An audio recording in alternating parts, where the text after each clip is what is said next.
5 अरब सालों में हमारे सामने एक बड़ी परेशानी आने वाली है। मतलब अगर हम उस पॉइंट पर भी अर्थ पर रहें तो हमारा सूरज खत्म होने की कगार पर होगा। अगर हम इस तक जरूरत का फ्यूल यानी ईंधन पहुंचाने का कोई और तरीका नहीं ढूंढ लेते तो हम खत्म हो जाएंगे। जुपिटर कैसे सूरज में ईंधन भर पाने में यानी इसे रिफ्यूल करने में हमारी मदद कर सकता है? किन दूसरे तारों ने गैस से बने प्लैनेट्स को निगला है? और जुपिटर के बिना जीवन कैसा होगा? आप देख रहे हैं क्या हो अगर, और यह है क्या हो अगर हम सूरज में जुपिटर की मदद से ईंधन भर दें।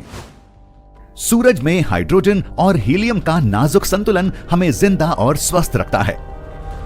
हालांकि आप सोचते होंगे कि वो एक कभी ना खत्म होने वाली एनर्जी की बॉल है, पर सूरज हमेशा नहीं रहने वाला।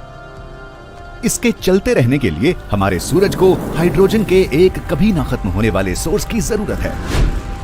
सूरज के कोर में इसकी हाइड्रोजन न्यूक्लियर फ्यूजन की प्रोसेस के जरिए हीलियम में बदलती है।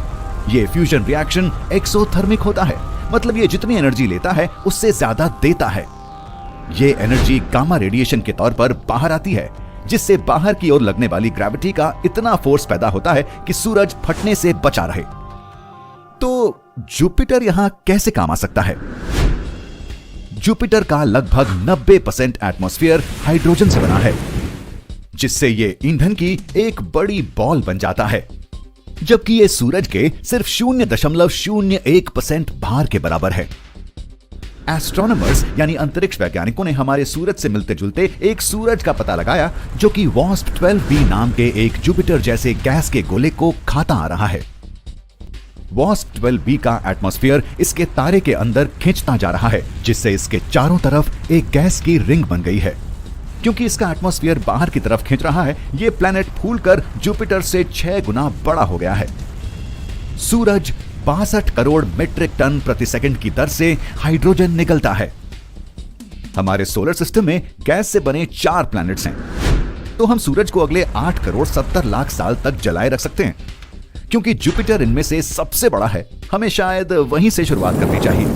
यह कर पाने के लिए हमें जुपिटर को WASP-12b की तरह सेट करना होगा, मतलब सूरज के इतना पास कि इसके एटमॉस्फेयर से हाइड्रोजन लगातार सूरज तक जाती रहे। यह हाइड्रोजन बिल्कुल सही मात्रा में होनी चाहिए ताकि सूरज में किसी तरह का भार बढ़े या घटे नहीं। दूसरे शब्दों में कुछ ऐसा जैसे एक्सरसाइज करना, हेल्दी खाना खाना और कभी कभी चीट डे का भी लुत्फ उठा लेना। लेकिन क्या हम जुपिटर का सूरज से सीधा टकराव नहीं करा सकते? ये सुनने में ज्यादा मजेदार लग रहा है। वैसे इससे हमें अच्छी खासी आतिशबाजी देखने को मिल जाएगी, लेकिन इससे सूरज का भार बहुत तेजी से बढ़ जाएगा, जिससे ये इतनी तेज जलने लगेगा कि ग्लोबल वार्मिंग ग्लोबल रोस्टिंग में बदल जाएगी, मतलब हम सब भुन जाएंगे। तो इसका इलाज यह है कि सूरज का भार स्थिर रहे ताकि इसके कोर में होने वाला फ्यूजन एक सा रहे। अगर हम जुपिटर को सूरज से जरूरत जितना करीब खिसका भी देते हैं तो इससे दूसरी कई बड़ी परेशानियां खड़ी हो जाएंगी। जुपिटर के स्थिर ग्रेविटेशनल पुल यानी गुरुत्वीय खिंचाव के बिना अर्थ के साथ साथ हमारे बाकी सारे प्लैनेट्स के ऑर्बिट्स पूरी तरह से बिगड़ जाएंगे। हम जानलेवा एस्टेरॉइड्स और कॉमेट्स के सामने अपने कीमती कवच को खो देंगे। तो असल में हमें शायद ये बात अपनाकर किसी और जगह जाना होगा। कौन जानता है, शायद हमारे बसने के लिए एक बहुत अच्छा अर्थ जैसा प्लैनेट हो।